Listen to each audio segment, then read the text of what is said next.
ಆತ್ಮೀಯ H16 news ಅರ್ಥಾತ್ ಹೇ ಸೀತಾರಾಮಗೆ ಸ್ವಾಗತ. ನಾನು ನಿಮ್ಮವ MI ಅಥವಾ ಮಲ್ಲಪ್ಪ ಜೋತಾವಾರ್. ಆದ್ಮೇಲೆ ಈಗ ತಾವು ದಿನ ಸುದ್ದಿಗಳನ್ನ ಅದರ ಜೊತೆಗೆ ವಿಶೇಷತೆಗಳನ್ನ ನೋಡ್ತಾ ಹೋಗಿ ವಿಶೇಷ ಈ ಮೊದಲನೇ ಸುದ್ದಿಯನ್ನು ನೋಡಿ.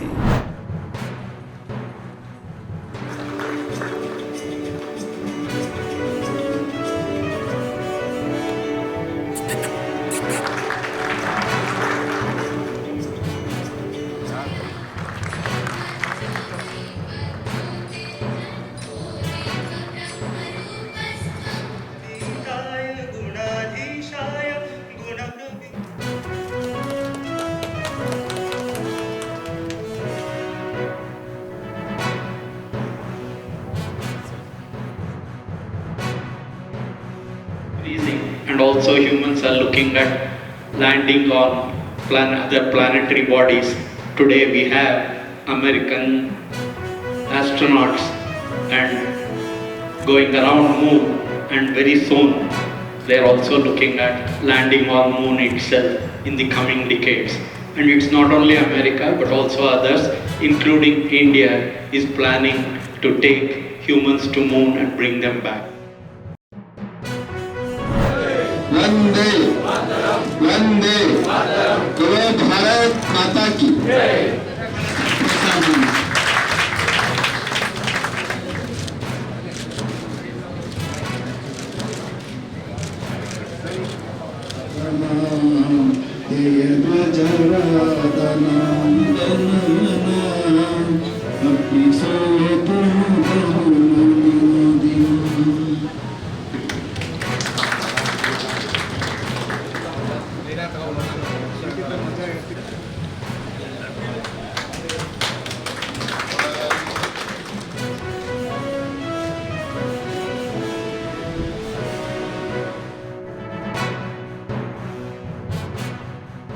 ಕರ್ನಾಟಕ ಅಂದರೆ ರಾಜ್ಯ ಮಟ್ಟದಲ್ಲಿ ಎಲ್ಲ ನಾಯಕರು ತಮ್ಮ ಕೊಡುಗೆಗಳ ಬಗ್ಗೆ ದಾಖಲೆ ಮಾಡೋ ದೃಷ್ಟಿಯಲ್ಲಿ ಇವತ್ತು ಇನ್ನೊಂದು ಒಳ್ಳೆಯ ಪುಸ್ತಕವನ್ನು ಎಲ್ಲರಿಗೂ ಲಭ್ಯ ಮಾಡಿಕೊಟ್ಟಿದ್ದಾರೆ. ಬಂದಿದ್ದ ದಾರಿಯ ಒಂದು ಹೇಗಿದೆ, ಅದರಲ್ಲಿ ಏನು ಅಡಚಣೆಗಳಿತ್ತು, ಅದರಲ್ಲಿ ನಾವು ಏನೇನು ಸಂಕಷ್ಟಗಳನ್ನು ಎದುರಿಸಿದ್ವಿ, ಎಲ್ಲರ ಬಗ್ಗೆ ಒಂದು ಅರಿವು ಇಲ್ಲದೇ ಇದ್ದರೆ ಮುಂದೆ ದಾರಿ ನಿರ್ಮಾಣ ಮಾಡೋದಕ್ಕೆ ಯಾರು ಹೊರಟಿದ್ದಾರೋ ಅವ್ರಿಗೆ ಅದು ಸಾಧ್ಯವಾಗಲ್ಲ ಅಂತ ನನ್ನ ಅಭಿಪ್ರಾಯ. ಸೊ ಆ ನಿಟ್ಟಿನಲ್ಲಿ ಈ ಒಂದು ಪುಸ್ತಕ ನಮ್ಗೆ ಎಲ್ಲರಿಗೂ ಕೂಡ ಒಂದು ದೊಡ್ಡ ಸಹಾಯ ಆಗುತ್ತೆ ಅಂತ ನಮ್ಮ ಅಭಿಪ್ರಾಯ. ಅಧ್ಯಕ್ಷರಾಗಿ ಅವರು ಏನೇನೆಲ್ಲ ಕೆಲಸಗಳನ್ನ ಮಾಡಿದ್ರು ಅನ್ನೋದನ್ನ ಇಲ್ಲಿ ಉಲ್ಲೇಖಿಸಿದ್ದಾರೆ ಬಂಧುಗಳ. ಆ ಹಿನ್ನೆಲೆಯಲ್ಲಿ ಕರ್ನಾಟಕದ ಭಾರತೀಯ ಜನತಾ ಪಾರ್ಟಿಯ ಇವತ್ತಿನ ಈ ಬೆಳವಣಿಗೆ, ಇಷ್ಟರ ಮಟ್ಟಿಗೆ ಭಾರತೀಯ ಜನತಾ ಪಾರ್ಟಿಯ ಬೆಳವಣಿಗೆಯ ಬಗ್ಗೆ ಕಾರ್ಯಕರ್ತರ ಹತ್ರ ಕೂತ್ಕೊಂಡು ಸಂವಾದ ಮಾಡಿದಂಥ ಸಂದರ್ಭದಲ್ಲಿ ಅನೇಕ ರಾಜ್ಯಾಧ್ಯಕ್ಷರು ಯಾರೆಲ್ಲ ನಮ್ಮನ್ನ ಈ ಪಕ್ಷವನ್ನ ಕಟ್ಟಿ ಬೆಳೆಸಿದ್ದಾರೆ ಅವರೆಲ್ಲರ ಸ್ಮರಣೆಯನ್ನು ಮಾಡುವಂತದ್ದನ್ನ ನಾವು ಅವಧಿಯಲ್ಲಿ ಮಾಡ್ಕೋತೀವಿ. ಹೀಗೆ ಇತಿಹಾಸವನ್ನ ನಾವು ಹುಡುಕ್ತಾ ಹೋದಷ್ಟು ಅದರ ಸತ್ಯಾಸತ್ಯತೆಗಳು ತಿಳಿತಾ ಹೋಗುತ್ತೆ. ದಾಖಲೆಗಳು ಯಾತಕ್ಕೆ ಪುಸ್ತಕ ರೂಪದಲ್ಲಿ ಇರುತ್ತವೆ ಅಂದರೆ ಸತ್ಯವನ್ನ ಅದು ಹೇಳುತ್ತವೆ, ಸತ್ಯವನ್ನ ಅದು ಸಾರುತ್ತೆ, ಸತ್ಯವಾಗಿ ಅದು ಉಳಿಯುತ್ತೆ. 10,000 ಜನಕ್ಕೆ, 1,000 ಜನಕ್ಕೆ, 1,000, 100 ಜನಕ್ಕೆ, 1,000ಕ್ಕೂ ಹೆಚ್ಚು ಜನಕ್ಕೆ ತಲುಪಿಸಬೇಕಾದಂಥ 1,000 ಯಾವುದಾದ್ರೂ ಸುದ್ದಿ ಇದೆ ಅಂದರೆ ಅದು ಮಾಧ್ಯಮ, ಮುದ್ರಣ, ಅಕ್ಷರ ಮತ್ತು ಪುಸ್ತಕ. ಇದಿಷ್ಟು ನಮ್ಮನ್ನು ಯಾವತ್ತೂ ತೆರೆದಿಟ್ಕೊಳ್ಳುತ್ತೆ, ನಮ್ಮನ್ನು ತೆರೆದಿಟ್ಕೊಳ್ಳುತ್ತೆ, ನೋಡ್ಕೊಳ್ಳುತ್ತೆ.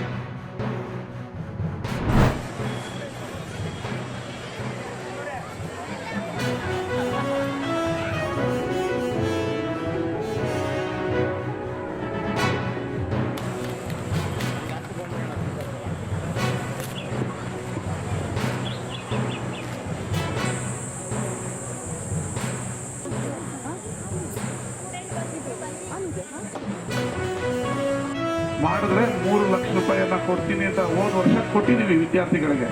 ಈ ವರ್ಷನೂ ನಿಮಗೆ 3 ಲಕ್ಷ ರೂಪಾಯಿ ಬಹುಮಾನವನ್ನು ನನ್ನ ವೈಯಕ್ತಿಕವಾಗಿ ನನ್ನ ಶಾಸಕನ ಸಂಬಳದಲ್ಲಿ ಕೊಡ್ತೀನಿ. ಆದರೆ ಇವತ್ತಿಂದಲೇ ಚೆನ್ನಾಗಿ ಓದಿ ಯಾರು highest ಮಾರ್ಕ್ಸ್ ತಗೋತಿರೋ ಅವ್ರಿಗೆ ಕಾಲೇಜವರು ಡಿಸೈಡ್ ಮಾಡಿ ಆ ಹಣವನ್ನು ಹಂಚ್ತಾರೆ. ಅದು ಇಲ್ಲಿ ಅಲ್ಲಿ ಕೂತಿರೋರು ತಗೋಬೋದು, ಇಲ್ಲಿ ಕೂತಿರೋರು ತಗೋಬೋದು. ಅದನ್ನು ಗೆಲ್ಲಬೇಕು, ನಾನು ಪ್ರಶಸ್ತಿಗೆ ಅರ್ಹರಾಗಬೇಕು ಅಂತೇಳಿ ಈ ವರ್ಷನೂ ಓದಬೇಕು. ಆಗ ಈ ಕಾಲೇಜು ಇನ್ನೂ ಭಾಳ ಚೆನ್ನಾಗಿ ನಡೆಯುತ್ತೆ. ನಮ್ಮ ವಿದ್ಯಾರ್ಥಿನಿಯರು ಸುಮಾರು ಒಂದು 25 ದಿನ 30 ದಿನಗಳಿಂದಲೂ ಡೊಳ್ಳು ಕುಣಿತ ಮುಂತಾದ ಜಾನಪದ ನೃತ್ಯಗಳನ್ನ ಪ್ರಾಕ್ಟೀಸ್ ಮಾಡಿದ್ದಾರೆ. ಈಗ ಒಂದು ವಾರದಿಂದನೂ ವಿದ್ಯಾರ್ಥಿನಿಯರು ಬಹಳಷ್ಟು ಜಾನಪದ ಕ್ರಿಯೆಗಳಲ್ಲಿ ತೊಡಗಿಸ್ಕೊಂಡಿದ್ದಾರೆ. ಮೊನ್ನೆ ಕೂಡ ಜಾನಪದ ಕ್ರೀಡೆಗಳ ಒಂದು ಸ್ಪರ್ಧೆನ ಆಯೋಜಿಸಿದ್ವಿ. ಕುಂಟೆಬಿಲ್ಲೆ, ಕೆರೆ ದಡ, ಲಗೋರಿ, ಮಡಕೆ ಹೊಡೆಯೋ ಸ್ಪರ್ಧೆ. ನಂಬಕ್ಕೆ ಸಾಧ್ಯ ಇಲ್ಲ, 80ಕ್ಕಿಂತ ಹೆಚ್ಚು ಜನ ಸ್ಪರ್ಧಿಗಳು ಒಂದೊಂದು ಸ್ಪರ್ಧೆಯಲ್ಲಿ ಭಾಗವಹಿಸಿದ್ರು. ಇಲ್ಲಿ ಎಲ್ಲ ತಿನಿಸುಗಳು ಕೂಡ ಜನಪದ ಶೈಲಿಯ ತಿನಿಸುಗಳೇ. ಸ್ಟೇಜ್ ನೋಡ್ತಾ ಇದ್ದೀರಾ, ಎಲ್ಲದು ಜನಪದ ಶೈಲಿಯಲ್ಲೇ. ಇದು ಒಂದು ಸಂಭ್ರಮದ ಆಚರಣೆಯ ಅಂತಿಮ ದಿನ ಇದು. ಈ ಜಾನಪದ ಜಾತ್ರೆ ಬೇರೆ ಕಡೆಯಿಂದ ಬಂದು ಕಲಾ ತಂಡಗಳು ಬಂದು ಇಲ್ಲಿ ದೇಶಿ ಕಲಾ ಪ್ರದರ್ಶನಗಳನ್ನು ಮಾಡ್ತಿದ್ರು. ಇದೊಂದು ಕಳೆದ ವರ್ಷದಿಂದ ನಮ್ಮ ವಿದ್ಯಾರ್ಥಿಗಳೇ ಪೂಜಾ ಕುಣಿತ ಆಗ್ಬೋದು, ವೀರಗಾಸೆ ಆಗ್ಬೋದು, ಡೊಳ್ಳು ಕುಣಿತ ಆಗ್ಬೋದು, ಮತ್ತಿತರ ದೇಶಿ ಜನಪದ ಕಲೆಗಳೇನಿದಾವಲ್ಲ ಅವೆಲ್ಲವನ್ನು ಕೂಡ ನಮ್ಮ ವಿದ್ಯಾರ್ಥಿಗಳೇ ಪ್ರಸ್ತುತಪಡಿಸ್ತಾರೆ ಈ ಕಳೆದ ವರ್ಷದಿಂದಲೂ ಕೂಡ. ಈ ವರ್ಷದಲ್ಲೂ ಕೂಡ ಅದಕ್ಕಿಂತಲೂ ಹೆಚ್ಚಾಗಿ ಭಿನ್ನವಾಗಿ ನಮ್ಮ ವಿದ್ಯಾರ್ಥಿಗಳೇ ಹೆಚ್ಚು ಕಾಲ ತೊಡಗಿಕೊಳ್ತಾ ಇದ್ದಾರೆ. ತಮ್ಮನ್ನು ತಾವು ತೊಡಗಿಸ್ಕೊಂಡು ಈ ಒಂದು ಜನಪದ ಕಲೆಗಳನ್ನು ಪ್ರಚಾರ ಮಾಡ್ತಕ್ಕಂತಹ ಕಾರ್ಯದಲ್ಲಿ ತಮ್ಮನ್ನು ತೊಡಗಿಸ್ಕೊಂಡಿದ್ದಾರೆ. ಅವ್ರಿಗೂ ಸಹ ನನ್ನ ಧನ್ಯವಾದಗಳು. ಅದೆಲ್ಲಕ್ಕಿಂತಲೂ ಹೆಚ್ಚಾಗಿ ನಮ್ಮ ವಿದ್ಯಾರ್ಥಿನಿಯರು ನಮಗೆ ಸಾಕಷ್ಟು ಶಕ್ತಿಯನ್ನು ನೀಡಿದ್ದಾರೆ. ಆ ವಿದ್ಯಾರ್ಥಿನಿಯರು ನಮ್ಮ ತಮ್ಮ ತಮ್ಮ ಕಾರ್ಯವನ್ನು ಚಾಚೂ ತಪ್ಪದೆ ಅಚ್ಚುಕಟ್ಟಾಗಿ ನಿರ್ವಹಿಸೋದ್ರ ಮೂಲಕ ಈ ಒಂದು ಕಾರ್ಯಕ್ರಮ ಜಾನಪದ ಜಾತ್ರೆ ಕಾರ್ಯಕ್ರಮ ಯಶಸ್ವಿಯಾಗಲಿಕ್ಕೆ ಕಾರಣೀಭೂತರಾಗಿದ್ದಾರೆ. ಅವರಿಗೆ ನನ್ನ ಅಭೂತಪೂರ್ವವಾದಂತಹ ಅಭಿನಂದನೆಗಳನ್ನು ಸಲ್ಲಿಸಲಿಕ್ಕೆ ಇಷ್ಟಪಡ್ತೇನೆ. ಏನೇನು ಫಂಕ್ಷನ್ ಇದೆ ಎಲ್ಲದಕ್ಕೂ ಪಾರ್ಟಿಸಿಪೇಟ್ ಮಾಡಿ ಕೊರಿಯೋಗ್ರಾಫರ್ನ ಕರೆಸಿ ಪ್ರಾಕ್ಟೀಸ್ ಮಾಡಿಸಿ ಹೋದ ವರ್ಷದಿಂದ ಫಂಕ್ಷನ್ ನಾವೇ ನಡೆಸ್ಕೊಡ್ತಿದ್ದೀವಿ. ಈ ವರ್ಷವೂ ಅಷ್ಟೇ. ಆಗಲೇ ಒಂದು ತಿಂಗಳ ಹಿಂದೆಯಿಂದ ಕೊರಿಯೋಗ್ರಾಫರ್ ಬಂದು ಪ್ರತಿಯೊಂದು ಸ್ಟೂಡೆಂಟ್ಗೂ ಯಾರಿಗೆ ಆಸಕ್ತಿ ಇದೆ ಅವ್ರನ್ನ ಕರೆಸಿ ಯಾವ್ಯಾವುದಕ್ಕೆ ಆಸಕ್ತಿ ಇದೆ ಅದನ್ನು ಕಲಿಸ್ಕೊಟ್ಟು ಇವತ್ತು ಪೂಜಾ ಕುಣಿತ, ಡೊಳ್ಳು ಕುಣಿತ, ಕಂಸಾಳೆ, ಯಕ್ಷಗಾನ ಇನ್ನೂ ಈ ಥರ ಕಾರ್ಯಕ್ರಮಗಳನ್ನು ನಡೆಸಿಕೊಡ್ತಿದ್ದಾರೆ.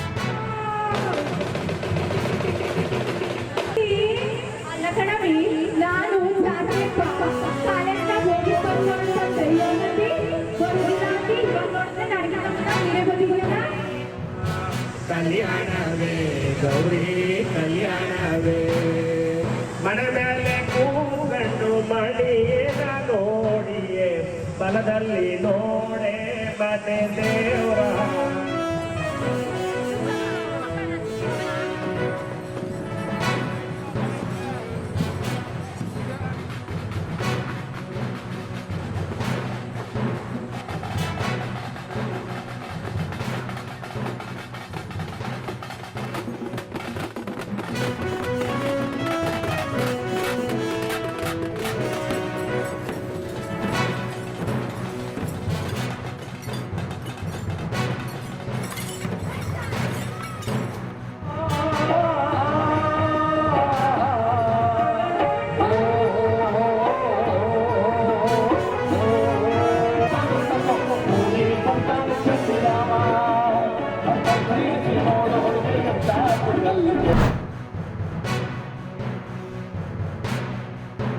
As the sharp rise in energy prices and shortages, some of which we saw a correction today in the prices of energy, and shortages of inputs for various industries have stoked inflation fears and pushed up the geopolitical risk premium in the oil markets. Precipitated by the ongoing conflict is weighing on the outlook.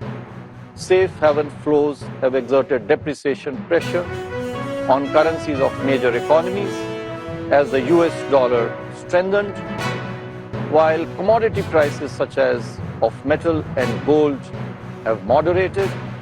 Financial markets have become more volatile. Equities registered a broad-based correction.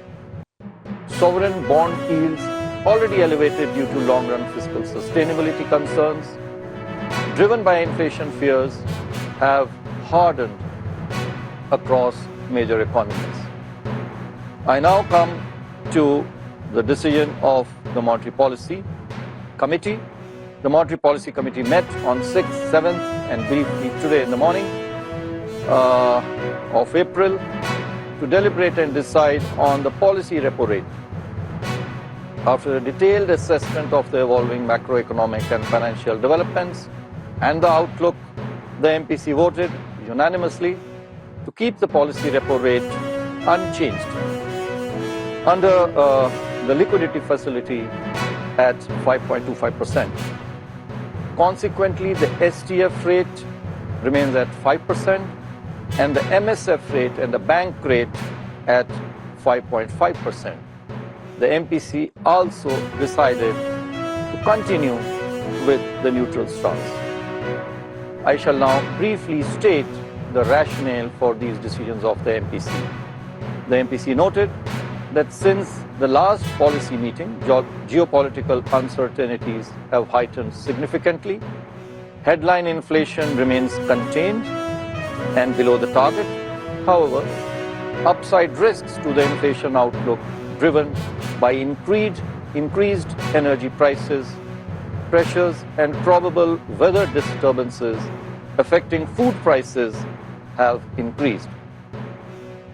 Core inflation pressures remain muted, although supply chain dislocations and the risk of second-round effects render the future inflation trajectory uncertain. The MPC further noted that high-frequency indicators till February of this year suggest the continuation of strong momentum in economic activity. Growth impulses continue to be supported by robust private consumption and investment demand. However, the West Asia conflict is likely to impede this growth. ತಾವೆಲ್ಲ ಇಲ್ಲಿವರೆಗೆ ಸುದ್ದಿಗಳನ್ನು ನೋಡಿದಿರಿ, ಜೊತೆಗೆ ವಿಶೇಷ ಘಟನೆಗಳನ್ನು ಸಹ ನೋಡಿದಿರಿ. ಅದು ನಿಮ್ಗೆ ಏನು ಅನ್ನಿಸ್ತು? ನಿಮ್ಮ ಲೈಕ್ ಮಾಡಿರಿ, ಶೇರ್ ಮಾಡಿರಿ, ಕಾಮೆಂಟ್ ಮಾಡಿರಿ, ಜೊತೆಗೆ ಸಬ್ಸ್ಕ್ರೈಬ್ ನಿಲ್ಲಿಸ್ಬೇಡ್ರಿ. H16 ನ್ಯೂಸ್ ಅರ್ಥಾತ್ ಸೀತಾರಾಮ್ ಸತ್ಯದ ಕೈಗನ್ನಡಿ ವಂದನೆಗಳು.